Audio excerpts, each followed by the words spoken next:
Good afternoon, everyone. Happy Friday. It's good to see your wonderful faces, and I've already been given permission by one of our students. If I can, you mind if I disrobe, take off my jacket? Okay. I mentioned earlier in the week that the Lord is blessed. I've been able to lose about 15 pounds. I think I've lost a few more because this belt is too big. And when I bought it, it wasn't too big. As a matter of fact, I bought this suit right at the conclusion of the pandemic because the suit that I had before was too tight. So I gained a little during the pandemic, and I'm back to pre-pandemic weight and headed down to where I need to be. So excuse the girth. And so let's, I didn't do what my wife told me to do, so excuse the ash. I did bring the lotion, I just didn't put it on yet. All right, I'm kind of a crazy kind of guy. Now you all coming in, you see that the tables are here. You kind of look like my students I had back at the academy. I never forget, I guess I could call it a gag, but I was really testing them. And so when they would come in, you come on in, there's some seats here. So the way the classroom was set up, when they came in, of course, all the chairs faced to the front. And they came in and they had assigned seats, So the next day when they came in, all I did was turn their seats this way. It's the same seat. So I turned it, so everything is facing this way.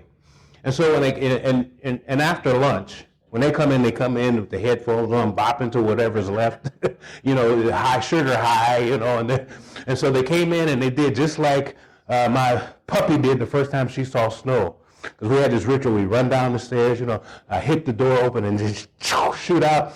The puppy shot out and stopped dead, looked around at the snow and took off. Well, they came in the classroom and they just froze. I said, you have the same seat. Pastor Harpe, I said, you sit there. And so they finally figured it out. The next day they were facing this way. and so, the next day they were all facing backwards. Still same seat, I just turned it all the way around. I literally was just messing with them to kind of shock their mind so I can have them ready for teaching mode. But my best seating assignment was a half moon. And see, the students who usually, and it has nothing to do with the way you all are seated, but those who are most studious usually sit up front. The ones who sit in the back, the ones who, they may be smart, but they don't exercise themselves well. And so I was trying to mess with that dynamic. And so when I went to the two-tier system, I don't have any more pens. You get one. So when I went to the two-tier, so there was 1, 2, 3, 4, 4. And so when I went to the just 2, then there was 15 on the front, 15 on the second row.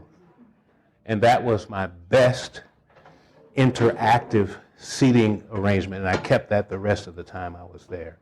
And so more students were involved in interaction, answering questions and all that. So anyway, enough of that. Okay, let's get going here. Electronics should work. Thank you, Pastor David, for the invite, and we've covered a lot of ground this week. Crushing debt and wealth management. Unleash your financial potential. Unleash your financial potential. 7 simple steps.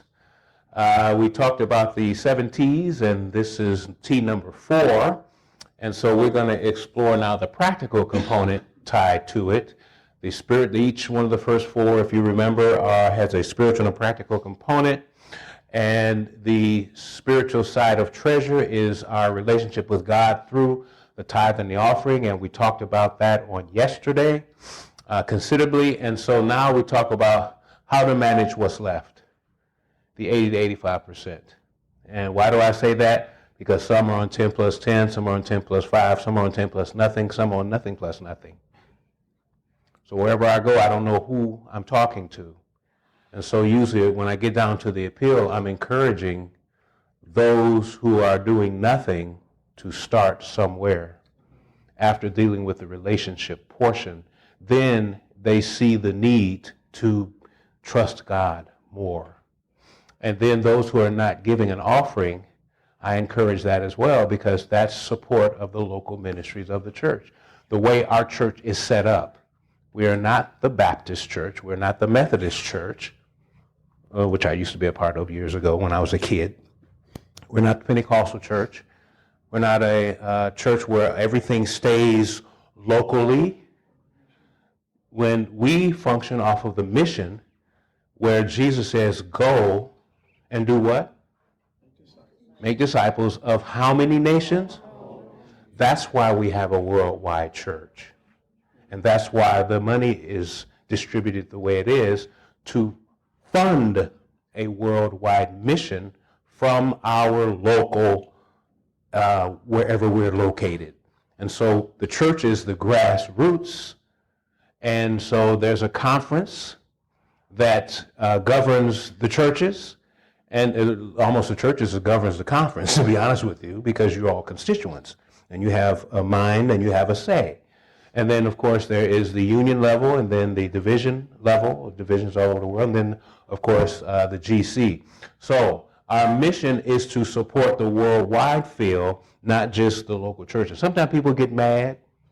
I'm not going to give any offering. Well, I had people in my local church, they put all their money in the choir. They did tithe.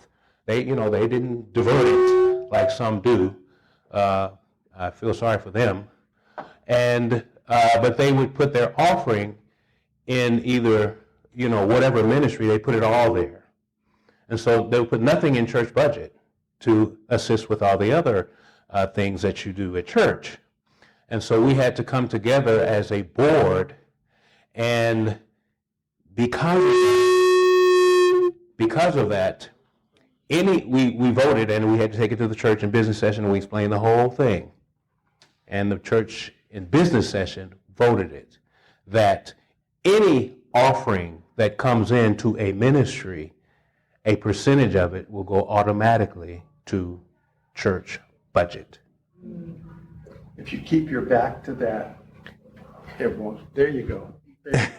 All right, thank you. So let's talk about the 80 to 85% that's left. Thank you. And personal finance, money management, debt relief, building wealth. And so unleash your finance. In other words, you can win with money. Here's a quote from Mr. Jordan himself, and I'm going to tie it to Dave Ramsey. Some people want it to happen. Some wish it would happen.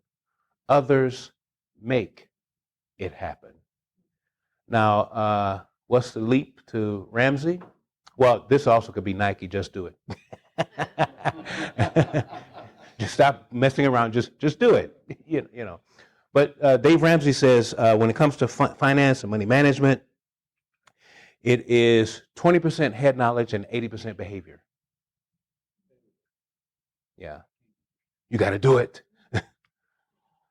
So, 7 steps. Number 1 is what? Have a written plan. What is that? You all know? A budget. Tell me. Somebody describe a budget. I can skip some slides here. Let me turn my back to the... What is a budget? I mean, we call it the B word. People are afraid of it. It's too constraining. It gives a name to every dollar so that you know how much money you have coming in. You've assigned it a place. Your entire income, you've assigned a home. Okay. Month by month. Is that a zero-based budget? Yeah. Yes. All right. Excellent. Are you a treasurer? I listen to Dave Ramsey. Oh, okay. Yes. Yeah, I used to teach his courses when I pastored way back when in Birmingham. And my husband was a pastor, and we married a little over 13 years ago. He actually had the best paper budget that I've ever seen. We Really? do the paper envelope thing system, but we have a written budget, top, tithes, and offerings. Absolutely. Say that again, that last part you just said. What's on the Tithes top? and offerings is at the top. All right. We had a text for that yesterday. And Yes. then mortgage, electric bill, blah, blah, blah, blah. Yeah. Right down. Food. Prioritized. If the money's not in the envelope, you don't have the money to do it. Excellent. Yeah. Yeah. Very good. I used to teach that, and I don't want to get bogged down, but I do have a little testimony here. There was a family in our church, and they were a single parent, about 5 kids. She was struggling. And she really wanted to come to the class, and we tried to find a dignified way to help people without it seeming like Charity. welfare, yeah, charity. So we created scholarships, and so they won a scholarship. And so the 2 oldest daughters came, and the son, he was young at that time, and the other 2 were so small that they weren't there. One day I get a call or invited to my office, and one of the daughters invites the mother in. And they sit down, and so we have prayer, and I say, okay, well, what's on your mind? Pastor Harpe, she won't follow the budget. This is the daughter talking about the mother. Unfortunately, she really had a challenge with managing funds and carry that over. The benefit of the fact that we were able to do the scholarship is that the kid got it. 3 of them. And as they got older, now they take care of mom. They give her an allowance and let her do whatever she wants to do, and she blows it. She just never got it. But the kids got it. They're taking care of her. They're doing well. As a matter of fact, the one young man, he always reminds me, and I can't remember. He said, you remember you almost collared me and told me if I don't get it right. I said, I did that. He said, yeah, because they shipped him off to, he was getting in trouble at the academy, so they sent him to Washington State at the academy over there, and he was getting in trouble over there. And so he had to come back home, and I don't know what I said to him, but he straightened up. The Lord did it, but, he got it, figured it out. Went to college, and we were in Huntsville at that time, and he looked us up, took us to dinner. He said, this is what I owe you, much more than this, but I just want to thank you for helping me get on the straight and narrow. And he, see, this is why we are not to be judges, because, as sometimes as teachers, you say, well, that one, and we have no right to do that. And we don't do that to them. Because I know people who do that to the individual, and that is horrifying. You always speak positive. You always encourage. You always do that. Because I used to have the gangsters, and this is at the academy, and I call them gangsters because they were running with the boys in the street, and I'd pull them to the side in the hallway and say, hey, buddy, how things going? Pastor, please just pray for me. Please.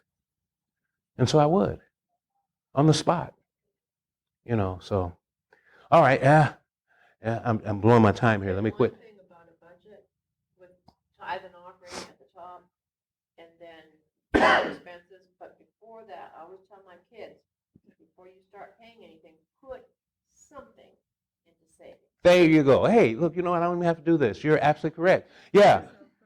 First things first. Seek ye, kingdom of heaven. Tithe, offering, then pay yourself. You work for it. Yeah, and then a lot of people use that pay yourself to pay off debt, which, we sometimes get encumbered with. So a written plan, a household budget, created, but most people go into debt because their outgo is more their income. Many of us have no idea of what we're spending. If you ask someone to make a list of how much spent in a week, they'll give a rough estimate, but that doesn't include the $15, well, now it's about $25 lunch, isn't it? All right. By the way, I got these notes from, anybody familiar with Doug Batchelor?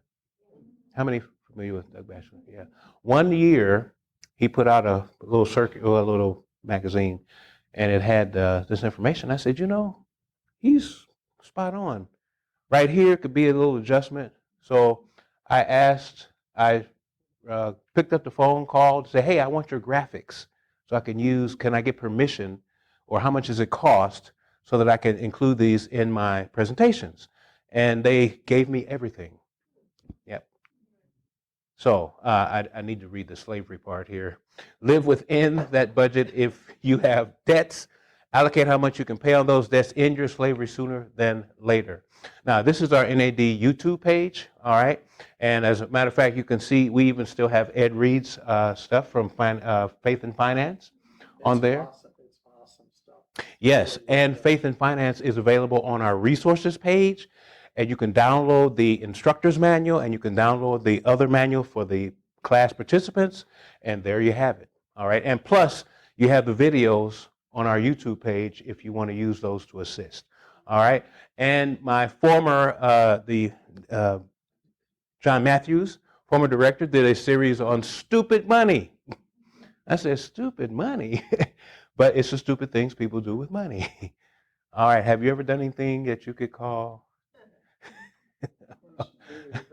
We won't call each other stupid. Ma'am, I see your hand. I have all of Ed Reed's stuff, and it's wonderful. Yeah. And got dirt cheap on sale. Yeah. Praise the Lord. Yeah, you were blessed by it. Oh, very blessed. God is good. And then also, our pastor years ago did a Financial Peace University seminar with Dave Ramsey. It was fantastic. Yes, yeah. I went through it myself before exposing my church to it so that I could make sure everything was truth-worthy, as it were. As a matter of fact, all of our pastors in South Central went through it. Rudy suggested this morning you're going to do some revision of this at some point. Revision of Faith and Finance. Yes, as a matter of fact, when we get to post-GC, one of our projects is to update this whole series. We're not going to change any of the language other than language that's old school. All the principles, all the Ellen White quotes, that's why we want to keep it. So there may be some language that is germane to the period in which it was produced that needs to be updated to language that we're more using today. Okay, so it's not killing anything, but actually hopefully making it a little bit better. And then some of the examples will be more up to date and that kind of thing. And we're trying to stick with a more multicultural feel with the things that we produce. All right.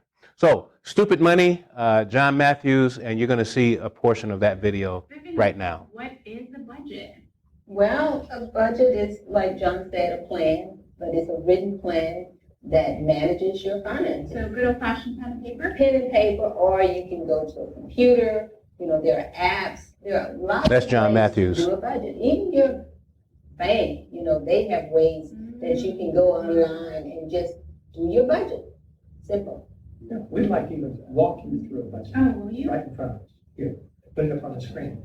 And Vivian's going to walk us through this thing. Yeah, a monthly budget. But before you get started with your budget, Diana, you must begin first with figuring out what your expenses are. And How do I do that? How best to do that is to get. Can you hear that, receipts. everyone? Keep your receipts for 1 month, for 30 days. Okay, I can do that. You can do that. Important, keeping receipts. In a shoebox or in envelopes, whatever. But you're going to be able to see exactly where you're spending your money. And there are going to be some surprises. You're going to be real surprises how you're and do it with your credit cards as well as your cash. So you want to see how you're spending your money. And after you do that, then you're going to go and you're going to put that information into a written budget. You're going to put everything down, and then you're going to be able to see where your money's going. You're going to put them into 2 different categories. Got it. What's the first thing we're going to do? The first thing you're going to do, though, is you're going to look at your income, because you got to know if I'm making enough money to afford all this stuff, or what am I actually living on. So you're going to look at your income, and your income is going to be, you know, of course, what you're making. But do you take home all that money you're making? I don't, unfortunately. No, you don't. Some of it you got to give to Uncle Sam, you know, to other places. Right. So after all of that is taken out, that's called your net spendable income, the money that you can actually spend. Have you heard of that text, Matthew 6:33? I have, but seek ye first. Seek ye first. How does that work with the budget? With the budget, tithe, are you going to give back to God? So first off, you're going to give back to God. And so seek ye first the kingdom of God, and all these things will be added unto you. After you return back to God, that first 10%, the rest of it he's going to take care of. So what is this row of numbers right here? This row of numbers he's speaking of is talking about the various percentages that you're going to allocate to the various expenses. So this is a budget based on percentages. It's a budget based on percentages. But if I don't have enough money to fund all these at that level, what do I do? You have two levels of expenses: fixed expenses, which is what? House payments, Okay. your mortgage, Utility. and then your not your utilities. Those are variable because they change from time to time. So Unless you get from on the your budget plan. Fixed expenses, you're going to put in those numbers, and then your variables are the expenses that will change. That's where you can make changes if you don't have enough money. So Vivian, how long is this type of budget going to take? It's only going to take you about an hour to an hour and a half to put this information in, John. Now, what do you do for a living? You're an accountant. I'm an accountant. Is that because I can download it? Or can I come to your office and say, will you help me with this? Yes, John, I will help anyone because this is so important. So yes, you can download it, but it will only take you about an hour and a half because you've already done the pre-work. You put those receipts together, so you have all that done. So you've already done the pre-work. They'll input at this point. So how often should I look at this? You should look at this at the end of each month because you want to know if you're right on track with what you've already planned. You know, you've set your plan. This is what I want to do, but at the end of the month, you need to compare. So it's no good if I do it once and don't check in. No, it's no good to just put it in and not, look at it because you've got to see if you're on track. Because sometimes we see those fancy things we want to buy, but if you don't have it in the budget, you shouldn't buy it. In light of those fancy things, how much should I save? You should save. That's a good question because it's very important to save. You should give back to God first and then pay yourself first. 10 to 15%. Do you think that's possible? I think it's absolutely. I believe it is also. 10 to 15% should be your savings. Now, if you can't do that, some of that is paying off credit card debts. So you're going to put a percentage toward that. You're going to put a percentage towards just saving, a percentage toward retirement. Mm-hmm. So that's all included in that. So if you don't have enough for all of that right now, you make sure you make certain that you do it later. Diana, if you want this, go to our website. You can download it. And what's that? NADstewardship.org. And Stewardship.org. they're absolutely correct. NADstewardship.org if you want this particular form. And I'll show you what our website looks like. First of all, if you want to capture that, you can go right ahead. But NADstewardship.org, get it out. All right. I see people still holding up Androids and Apple phones. How many have Androids? How many have Apple? Okay. Slowly becoming an Apple kingdom. All right, take a bite out of it. The one shortcoming of doing it monthly is you have bills that are due quarterly Right. and every 6 months. So you have to factor that in. And if it's quarterly, you can divide that up and put it into the... With a spreadsheet, you can build it for several months, even several years, and have those annual payments in there so there's no surprises when they come. Yeah, and that's what you should do because my water bill is due quarterly. But in the budget, I can show it monthly. There's an amount that goes for the approximate amount that it's going to be. So that's a very good point because you don't want to forget those. So this is what our website looks like, and there's R2. It says request a speaker there, the offertory readings and all of that. But right here, up in that banner, you see Stupid Money TV. Okay, you click on that, and it's going to take you a page that looks like this. And then up here, it's going to say resources. And when you click on resources, then these two things will pop up. And when you click on a sample worksheet, you'll download that budget sheet that you just saw.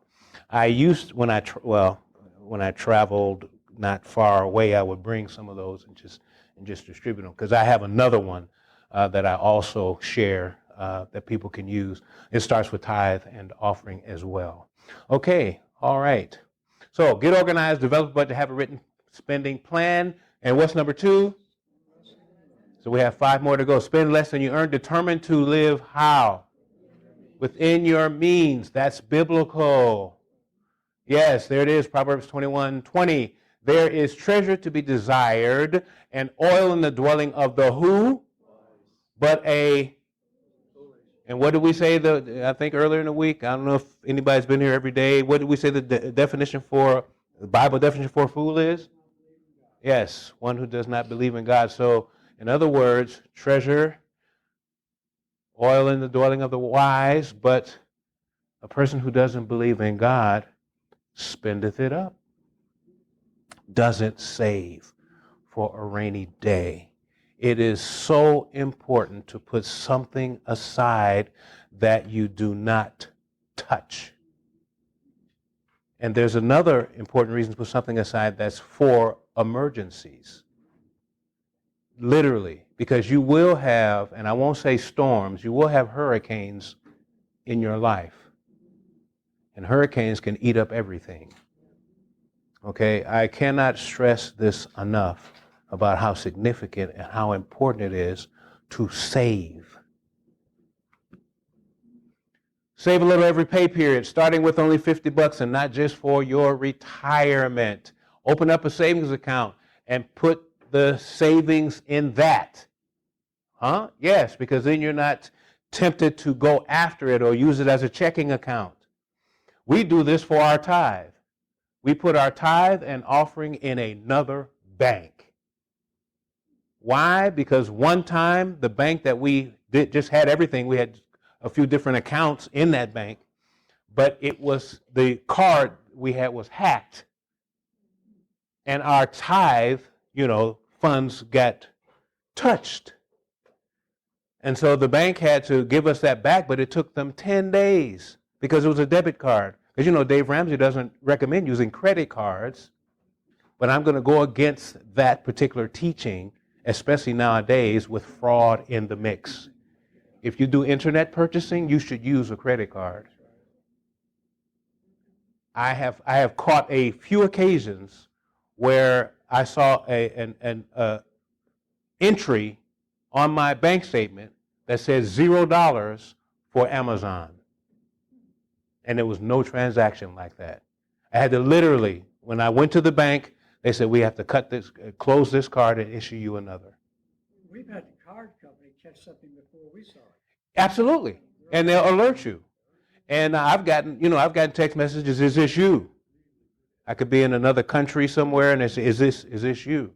And when I was doing it totally no credit card, I was in Germany, I went to South Africa, and I would just call the bank in advance and say, I'm going to be in this country for this period, and they would set up my account so whenever they see purchases come, they would not go to the fraud alert immediately, because they'll close your account, to respect you and not, hurt your monies.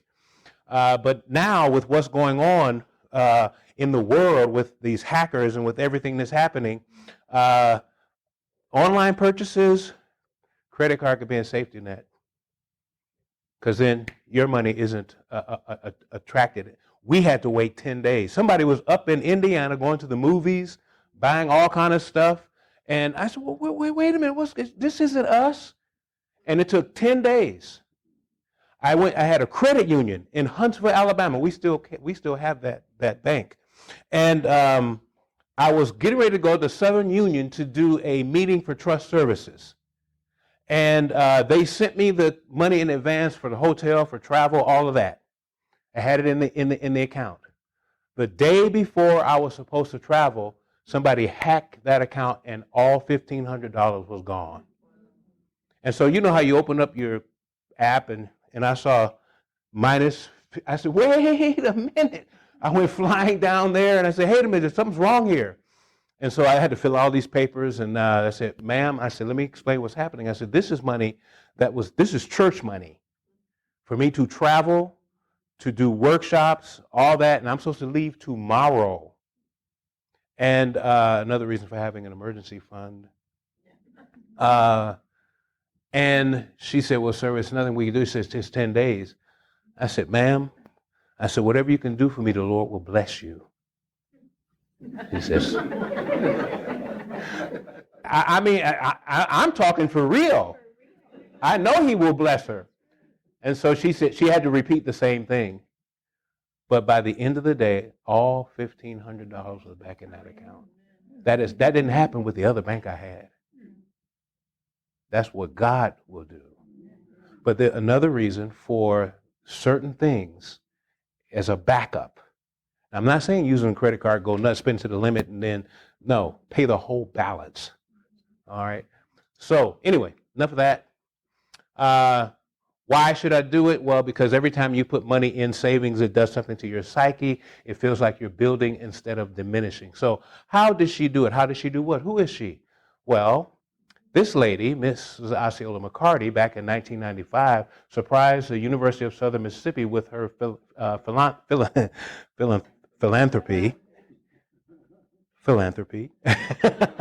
when she donated $150,000 to the university from her savings to help what kind of students? Absolutely. People wanted to know how she did it. What was her simple secret? Miss McCarty acquired a $150,000 gift by carefully saving from her earnings, made washing and ironing clothes over a span of how many years? So you know when it comes to saving, you got to keep saving. Got to keep it going. So she started working and saving at a very young age. Beginning when she was 8, she spent her after school washing and ironing clothes beside her mother, grandmother, and aunt to help make ends meet. Her secret to building wealth. Saving is building wealth, and there's nothing wrong with saying that word. Building a fortune was compounding interest. You get up to a certain amount, then you go and ask them to put this into a higher interest-bearing account. All right, compounding interest is your friend, not the other interest on credit cards. It's not the ones that make the big money, but the ones who know how to save who get ahead. That's why I've been stressing saving. You've got to leave your investment alone long enough for it to what? All right, are you ready? Everybody say increase. Increase. All right, okay, that's a little joke if you've ever seen any of those other, well, okay, I'll leave it be. All right, but that's just Pastor Harpe. All right, they named the whole building after her. And the first student to benefit was Stephanie Bullock. It inspired many others to give more than $380,000 to her scholarship fund. That's a 253% return on her ROI, on her money, her investment. So her simple secret, regular saving, this is just simply one way to invest, all right, and compounded interest. Live within your income. This book came out, Money Mantras, a long time ago, circa 2003, but it has some good tips. Evaluate your spending.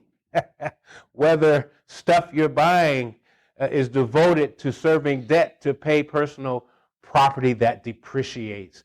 If you're wearing it, it's not an asset.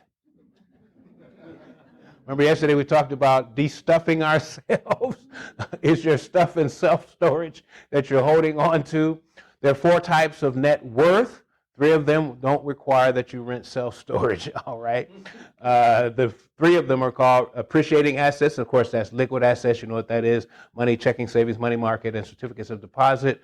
And then appreciating investment assets, assets which hold the potential to appreciate, increase in value. They include stocks, bonds, and money in mutual funds. All right, of course, then real property. And at one time, this became a noose around many people's necks. Remember when the crash was around 07, 08 it was? Yeah, and some people still haven't recovered from that. Some have. But anyway, it's supposed to be our greatest asset. You're supposed to be able to, if you don't refinance, keep that gap. If you don't have a second mortgage. Or second mortgage. I was coming to that second. And you refinance at 2.5, that's a huge blessing. Right. Refinancing is okay if you're doing it the right way. You're starting all over. Yeah. You started the amortization schedule all over again. 30 years. Now, you may have it in your mind, I'm going to do a double payment or whatever, or do a 15-year mortgage, which is what's been recommended. But the bottom line is the only way this can really bless you is if you try to pay it off or stay within that so that you have, what's that called, that cushion? Equity. Yes. I was gonna ask you, I wanted to get an equity loan, but I want to wait till all these high prices fall.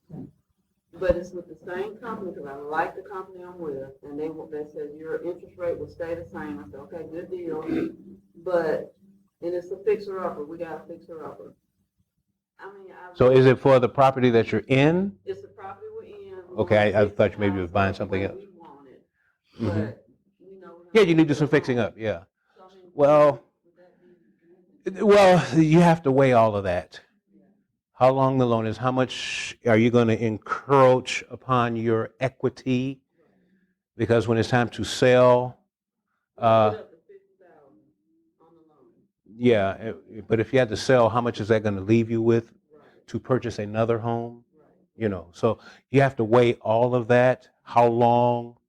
You know, so it's nothing wrong with the decision, but is how much is it going to impact your budget, your way of life, and if something happens that you can't continue, can you sell that and still make that debt good?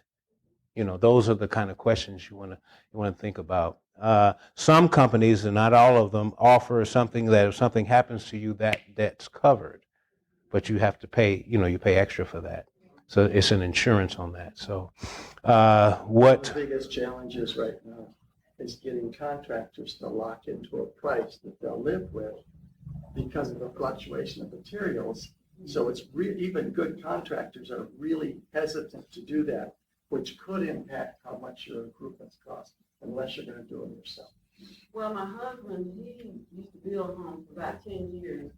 And before all this pandemic stuff happened, we were going to get it then.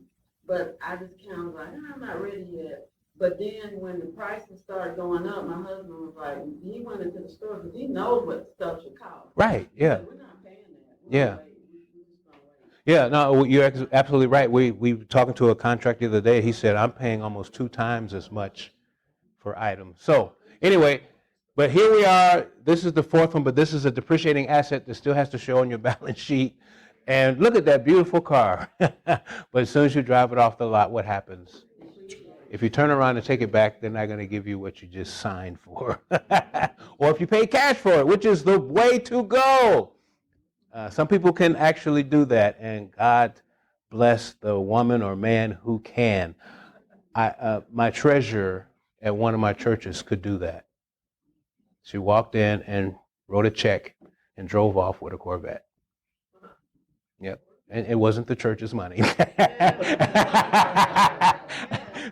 No, she actually developed a product that, I don't know if it was Coke, whoever, grabbed her formula. And I don't know if anybody ever heard of Tab. Yeah, where she developed a formula for that, and she lives off the royalties. Well, she used to live off the royalties. Her family does now. She's resting in her grave now. So immediately loses value as soon as you drive the vehicle off the lot. Curtail your love to consume. Reduce the amount of personal property that you have. That's why I said we need to de-stuff ourselves. Are these my only assets that are in a storage unit that you only visit once a year?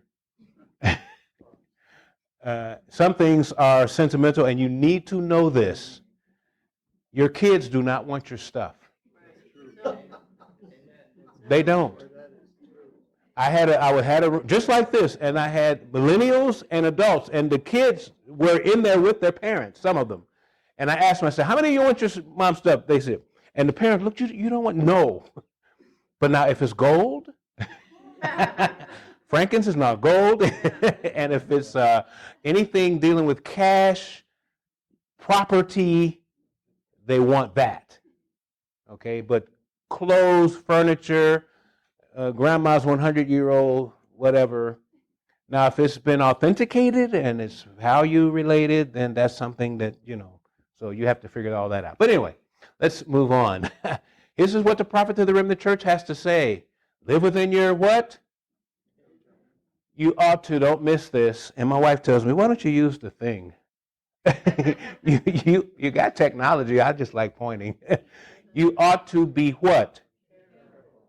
That your expenses do not exceed your what? The last sentence. Bind about your wants. You have to be in proto-kairotic living for this to work. Now, those of you who weren't here the other day, that's the daily devotional life, the daily talking to the Lord. Because while you're shopping, while you're seeing stuff that you want, you're saying, do we have it in the budget? I don't know. Or I do know. Or if it's a want and it's not really a need, you can, good old Holy Spirit might say, you need to pass on that. Put those donuts back down. You weren't here the other day when I talked about my struggle with donuts in Walmart. Pick them up, put them in the cart, and get to the checkout and put them down. Because I'm having a conversation the whole way. And self is saying, these will go good with a cup of silk. Fix it up with silk, And but what needs to happen is leave it alone. And so I put it back. But I did have the struggle. And that's what I'm talking about. Even though it was just simply a container of donuts. Bind about your wants. So rethink your grocery basket. Some people just walk down the aisle, just grab stuff, no list, no thinking. Write it down or put it on your phone. And sometimes the kids help you. You get up there and say, where'd this come from? Pay attention to the small stuff. Many people are nickel and diming themselves into debt. If you want to create wealth, you have to pay attention to the small stuff. Stop eating out. In other words, if you're in a situation where you want to get out of debt, get out of some debt that you're in, then you need to tighten up your financial belt and then start doing things to help save. So that may mean no eating out for a while. So that will save you some money. I updated this, $1,300 a year, possibly, if you do it regularly. All right? Cut the dessert. That'll save some money and some calories. Get off my toe. That pie sure looks good, doesn't it? Yeah, heat it up and put a little ice cream on it. Yeah.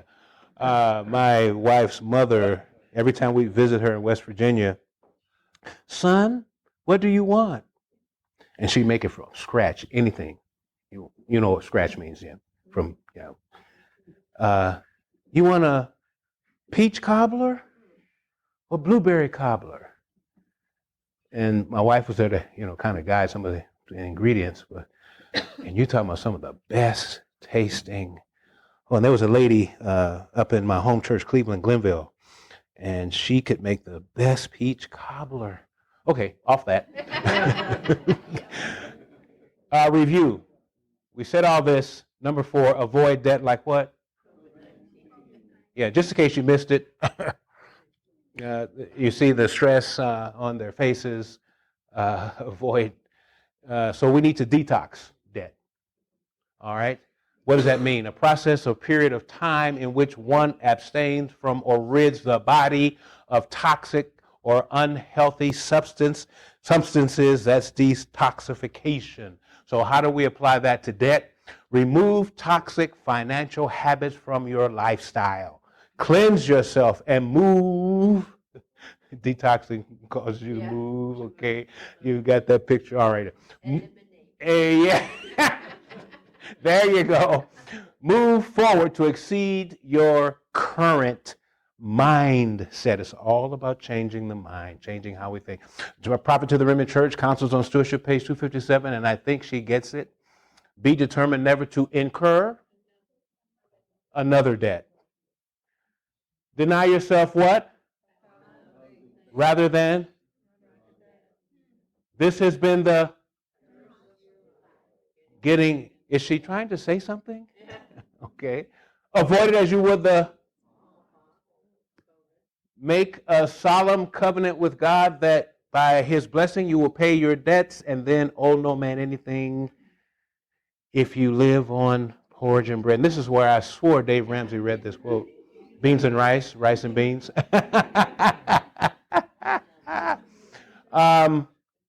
This statement is very powerful. And there's going to be another one that you're going to see that even takes you to the next level, that shows you the spiritual realm that we're dealing with. And here it is.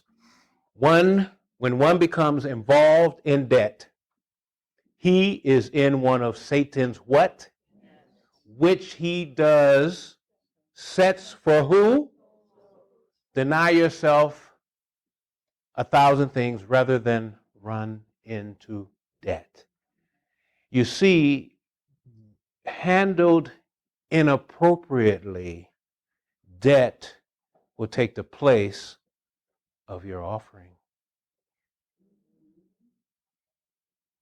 Because I got all these wonderful things that I got to pay for. So since everybody's stress is only 10%, I'll make sure I do the tithe, or half of the tithe, which now is not a tithe. But people do that. They put half of the 10% on the tithe line and the other half on the offering line. And it looks good during nominating season when someone's checking the records. You didn't think I was going to go there, did you? But you're not deceiving anybody but God, because he's keeping records too. And so it's best to be honest, take care of God, and give an offering, and then deal with your debts. All right, so let's continue this discussion. So how do you get out of debt? If that's where we are. So make a covenant with God, step number 1. So, and renew it how often? Didn't we talk about that? Seeking his face. Yeah, that's what this is all about. Because you can't do it without God's help. Period. We can't do anything without God's help. We try to. As humans, I can handle this, God, you handle that. And we fail miserably. And we realize we're right back at the foot of the cross, asking for help, and yet sometimes begging for help. So, step 1, make a covenant with God. The basic premise is to continue with tithe and offering, or start.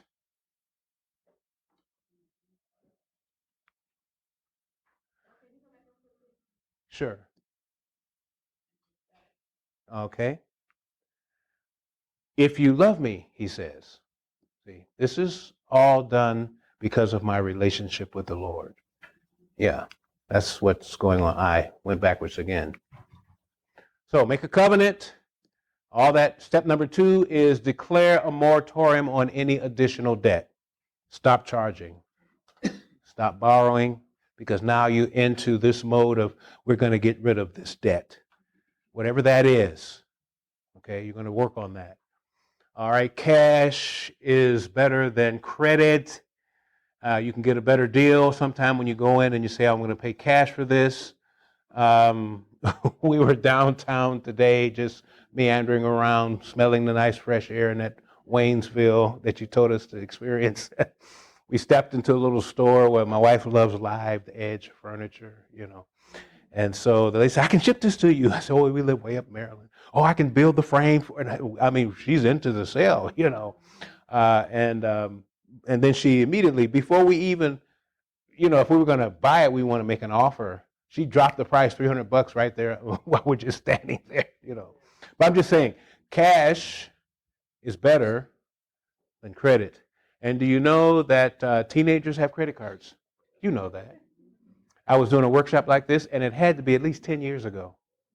And I was in there, a small church, and I brought brought a slide up talking about teenagers, and they all whipped them out to show me that they had credit cards. Yeah, and they don't know the impact. And they market the kids in high school and college. Keep up with the Joneses. You know, the Joneses are probably in more debt than you are. Credit enslaves people, and that's biblical too. The borrower is the slave of the lender. And here's something that some of you might have been involved. Have any of you ever loaned anybody money and it didn't come back? You know, this thing is based on relationship. Nobody's to be the slave of anybody. Okay, or servant, if you want to use another word, or bound to someone. Because everything is to be relationship based. The minute you loan somebody money, they become your servant. And sometimes they change churches. You never see them again. They don't call you. You call, they don't answer your calls. My wife and I, years ago, we stopped lending money, period. If people came and asked, we told them we don't lend, period. What we'll do is pray about your request, and if there's anything we can do, we will get back with you. So they may have asked us for 100 or 200, whatever, and we come back and say, well, all we have available is 50, or we have 100, and we're giving it to you. Now we're still relationship-wise on the same plane. All right, come on in.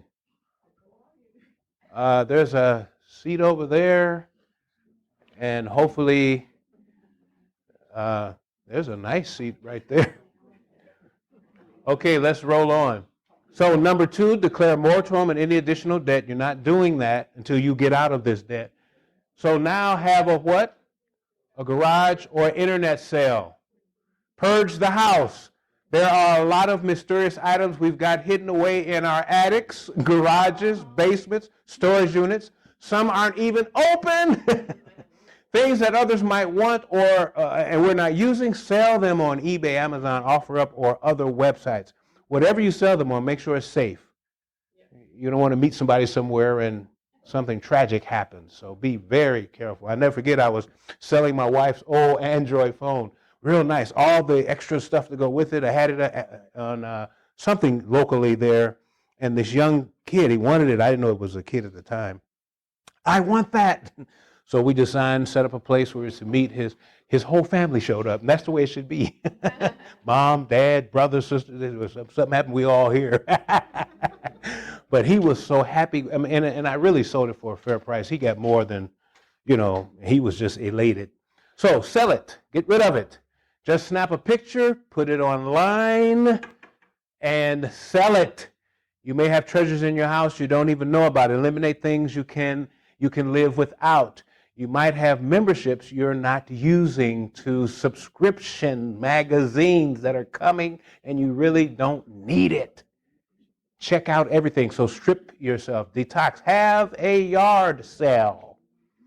Okay, so we've done that. Now, step number 3, list your debts balances from smallest to largest. And you see, this we're calling it snowball ready. This is kind of the Ramsey style, and I think it works. It's pretty good.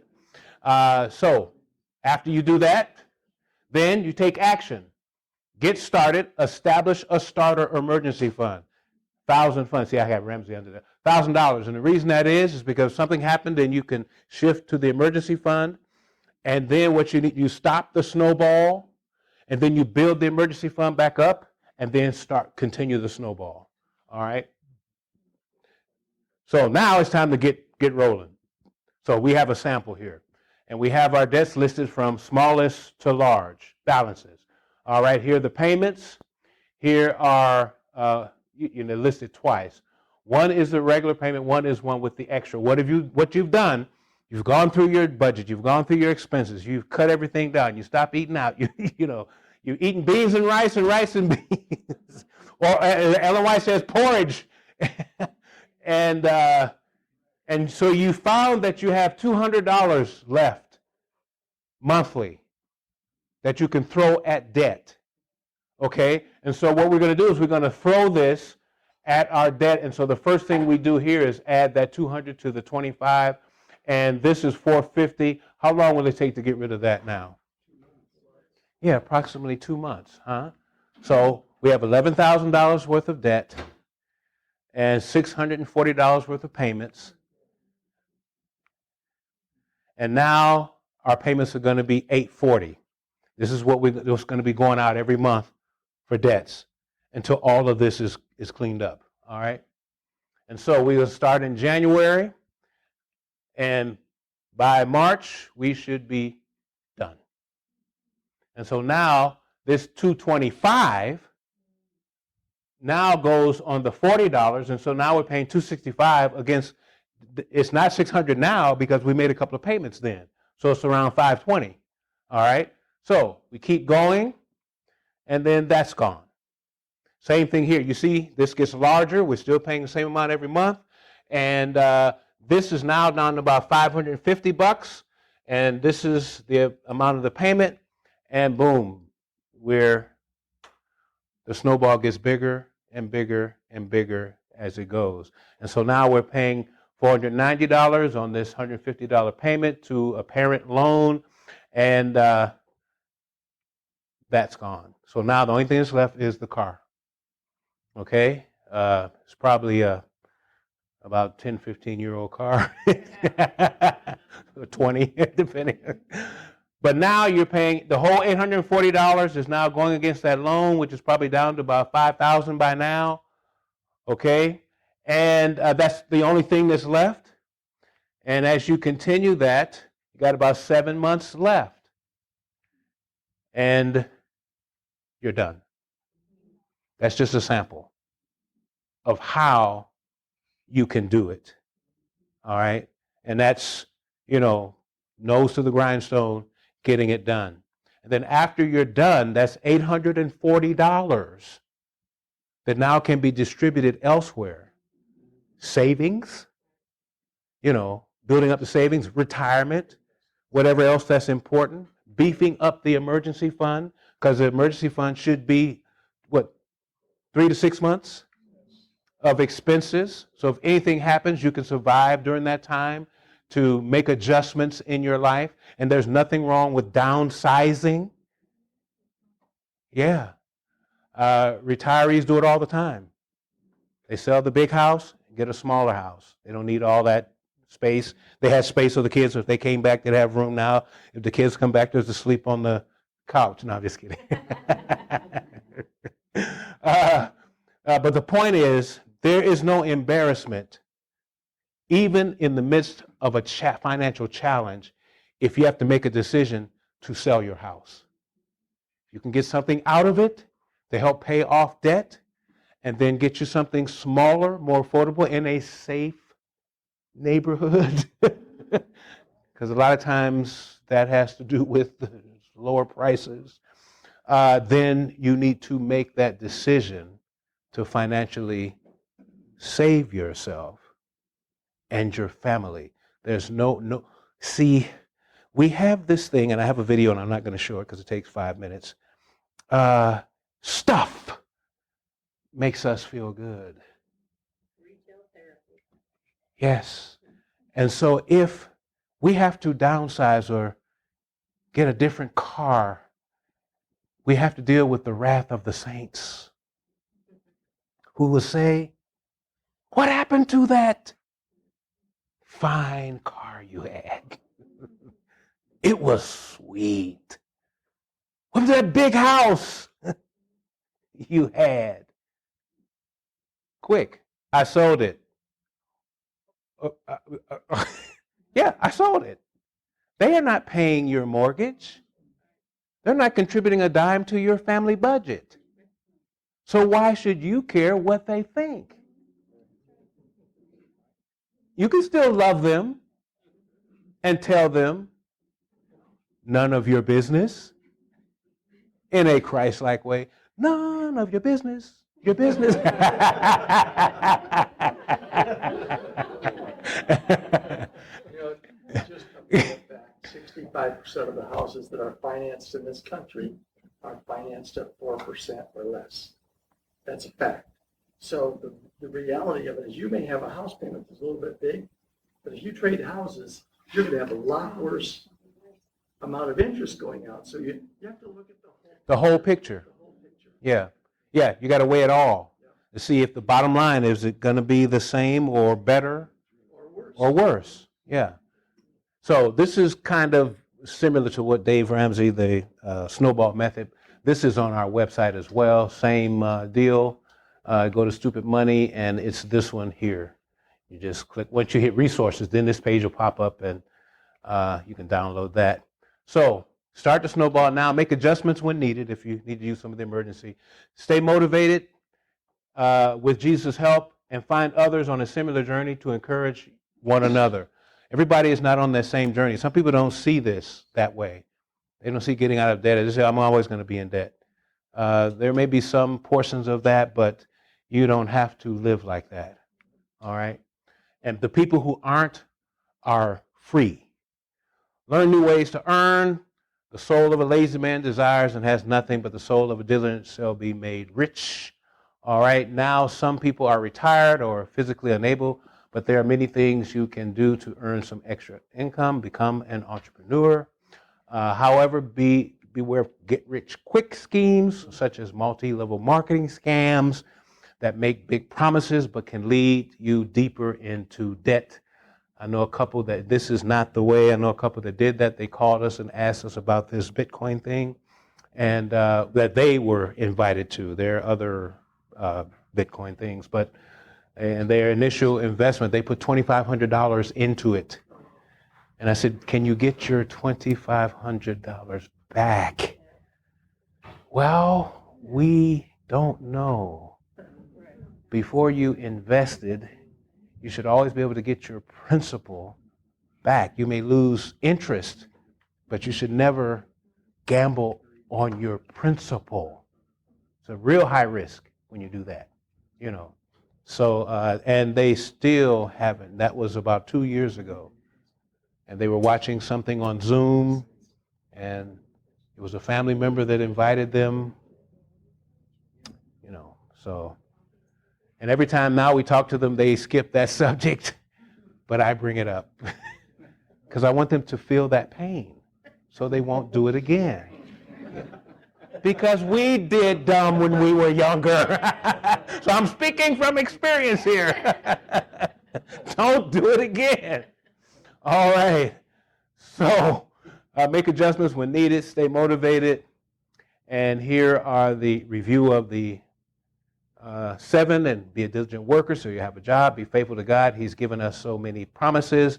Your family cannot afford to live without God's blessing. Remember that the earth is not our home. Our management here determines our eternal destiny. Yes? So with that in mind, store up your treasures not on earth, but in heaven. Mhm. So the giving principle, giving to the church and knowing that those funds will grow eternal rewards is huge. And the second thing I wanted to say was I taught my kids never pay full price. Yes. And that's a good Because point. it's always going to go on sale at some point. Yeah. And everything should always be negotiable. Yep. Yeah, and that's good. And I learned that from a good friend years ago when they taught me how to purchase a car. Keep this truth in mind. No investment is as secure as a repaid debt. Yes. Yeah, so you just mentioned a car, so I just wanted to point out in the saving of debt, don't ever negotiate a car price based on the payment. Come on. Let me see. I don't have any more pens, Dave. No more pens. Man, this guy deserves a pen. You are absolutely correct because that price is already set on how much they're going to make. Well, actually, they can manipulate the length of the loan and the interest rate, Right. which will determine how much you ultimately pay. So you'll pay longer and you'll pay more. Correct. And don't ever talk payments. Always talk price out the door. Don't even bring up how much you pay. Come on, preach it. Yes, sir. He's right. Yeah, I've sat down and they say, okay, and they'll do all whatever they say, okay, here's what I'm going to offer you out the door. That means tax, title, everything. Yeah. So, yeah, he's right. He's right. And I have got up and walked out the door, and my phone rang, Mr. Harpe, can we, Now, one time they didn't call me back, and I let the car sit for 30 days on the lot. It was certified. In other words, they'd done everything to the car. They're always for sale, and they're always going to be willing to sell it. Yeah, that's right. So it worked out that I ended up going back 30 days later, and I hit my rock bottom price again, and they didn't budge. And I had made my decision that if they weren't, I was gonna buy it. That car is still sitting in my driveway. That was 2007, and it was already 4 years old then. It had 18,000 miles on it when I bought it. It's sitting in my driveway at home right now. It has 197,000 miles on it. Yes. Oh, and it's paid for. How much did you end up saving between the initial price and the price you paid? Probably about 2,000. Back then, that was a whole lot of money. Yeah, back in 2007, yes. It's still a lot of money. Yeah. And the reason they didn't budge, they said if we take the certification off, then and I said, no, I want it certified. Because that means there are a certain amount of things, if I brought it back, they had to take care of it. And I did take it back, and they took care of everything. The best car I've ever... They covered your warranty Yeah. for a short while. Yes. Yeah, it was still under warranty. Yeah. We always tell our children now that they're getting older, never go into a sale that you can't walk away from. Yeah. And you should always sleep on a deal. Nothing should be so urgent. The scammers function on urgency. You got to do it now. You got to do it now. You got to do it now. No. Walk away. Because I still get the money that the Lord allows me to manage. You don't have it. So, financial fitness, steps to building wealth, investing your surplus. And the surplus in the case of the snowball was the $200. Now, some people may not find that $200 in their surplus. So what do? Find another source of income. You would have to, or you still continue to drown. You could still do the snowball, but it's going to take you. Yeah, and it's going to take you longer. Absolutely right. You know you look like Dave Ramsey. I meant to tell you that yesterday. Investments where you become a lender, and that's them. You see them listed there. Investments where you become an owner. All right, stocks, mutual funds, and all the like. All right, spend time learning about mutual funds, understand tax consequences, become an entrepreneur, diversify for safety, understand investing, know what you want to accomplish, set goals, spread out the risk. But this is number one. Seek out a trusted professional financial advisor. I wanted to point out one other thing about the person that asked about a home equity loan or line of credit. Just be very careful, because drawdown, sometimes when you don't sign up for a home equity loan or line of credit, there's what's called a drawdown period. And when you make payments during that, it's interest only. So you can have a mortgage and a home equity, and you're only paying interest. And then eventually, after 4 or 5 years, they'll turn that then second loan or line of credit into a loan that has another payment on it. So it's way beyond the term you think it is when you sign up for that. Yeah. Another thing to remember is bankers are paid to loan you money. They're not paid Yeah. to keep you out of debt. They want you to be in debt. Yes. My wife used to be a loan officer, Like used cars. and she's quit the job because They're of it. paid to sell you a car, and bankers are wanting to keep you in debt. So just be cognizant of that when you go to the bank. No, my wife, when we were in Mississippi and I transferred to pastor there, the bank, Union Planners Bank, hired her. And the African-American people who came into the bank were shocked to see an African-American sitting at that desk.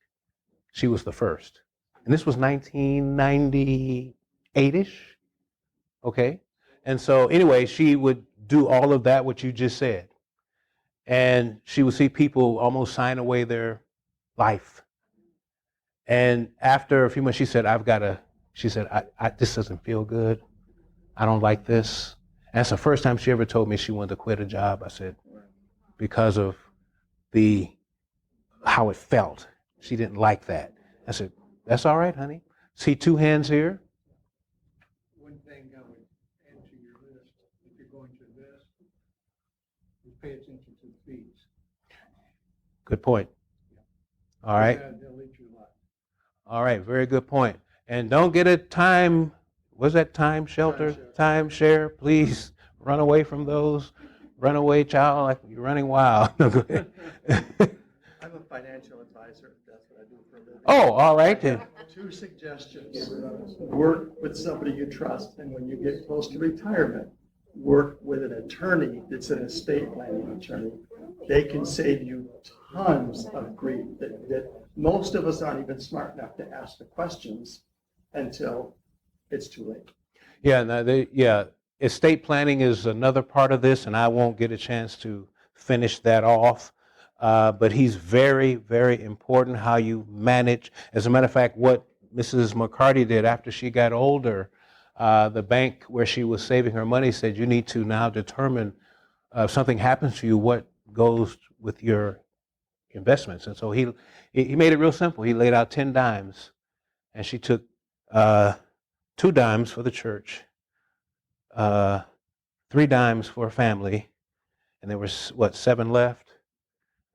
Or 5 left, okay. And I have a degree in math. So take one of those dimes off because there were 6 left, and she gave the 6 to the university. Right, and then they wrote up a plan for her, writing up a plan for how you want your property and how you want your assets determined is very significant. Some people, young adults, don't think they're old enough to have a will, but you need to if you have children, because if both of you die, who's going to manage, who's going to handle your kids? It happened to a pastor and his wife. Both of them died at the same time, and their babies were sent to the north 6 months of the year and then to the south 6 months of the year because they hadn't taken the time to put something in writing. It is very, very critical that you do that. All right? And adding a trust to that will avoid probate. Yeah, absolutely. So as we look for the Lord's soon return, he says, occupy until then, planning, involved this day to day, year to year, decade to decade. Hence, it makes good sense to, number 1, invest wisely, plan for retirement, have life insurance, and through plan giving trust services and estate plan in place should we die before he comes. That's all I have time for. I have 2 minutes, so I just want to reiterate what I said yesterday about the parable of the 5, the 2, and the 1, and equating that whole parable and the part where it says the master went away and came back, and when he came back, 2 of them had doubled their investments, and the 1 had done nothing. You know what happened to him. The 2 that had invested is what we do when we manage well. We can double or increase whatever the Lord has given us. The going away period and coming back to settle accounts, I equate that. That's from my study.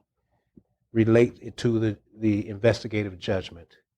Coming to 1844. And 1844 till now is a day of a reckoning. It's a day of settling accounts. And the question for us from the master is, I've given you my stuff. What did you do with it? That's how stewardship and the judgment relate. And that's why the enemy is mad at the message of stewardship, because it calls for accountability. In a day when the enemy is coaxing a generation not to be accountable. Don't restrain me. But if ye love me, which is the generosity code, do what I ask you to do. Not only that, but I'll help you do it. And while you're doing what I ask you to do, you can wear my robe of righteousness, which tells the Father that I'm covered. Even though I'm growing under the robe, I'm growing each and every day, learning and walking with the Lord and continually growing. I'm still covered with his righteousness. So when the Father looks at me, I look like his son. And that's how I'm accredited in the judgment that we used to be so fearful of. You see what I mean? Yeah.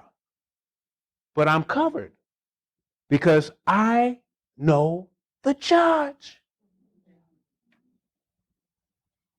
And so what's going on in heaven is files are being thrown out. See, that's what this is all about. Throwing all the evidence out, that's evidence that's against us. And so what can be declared on my case is case dismissed. So I look to see you if I don't see you anywhere else in the kingdom. And maybe we can meet on the right side of the tree. All right. Any final comments before we pray? I've enjoyed my time. Thanks, David. All right. All right. Well, let's praise the Lord. Father, thank you for this opportunity to be with your people. Thank you for this wonderful encampment, a time we can come aside and rest a while and be invigorated and grow in grace and learn so many wonderful things that will help us along the way. We just can't wait to see you, Jesus. Help us as we make daily decisions. In Jesus' name, amen. Let me leave this with you. Oh, You okay, may great. hear from me in the future. Oh, sure, absolutely. I've been Wayne doing this- Starr. Yeah, Like I've that. I've been doing this for since 2008, and now I'm licensed to do managed accounts, which makes Really? a whole big difference. But I may be talking to you about the stewardship issue for our church. Sure. And we don't, for whatever reason, there's not as much interest in stewardship as there was 10 or 15 or 20 years ago. We used to have a stewardship director for our church,